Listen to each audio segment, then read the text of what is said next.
২রা জুন। মার কাছে শুভরাত্রির প্রার্থনা।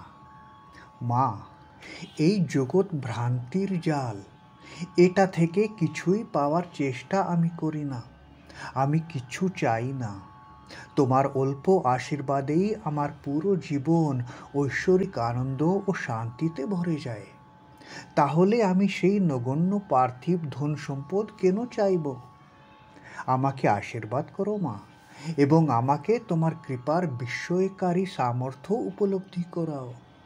আমার ছোট্ট জীবন তোমার মাতৃসুলভ ভালোবাসা দিয়ে পূর্ণ করো, যাতে এই জগতে অন্য কোনো ভালোবাসা পাওয়ার ইচ্ছা যেন আমার না থাকে। এবং যখন তোমার শেষ ডাক আসবে, তখন আমি যেন সানন্দে তোমার কোলে ফিরে আসি। জয় মা, জয় মা, জয় মা।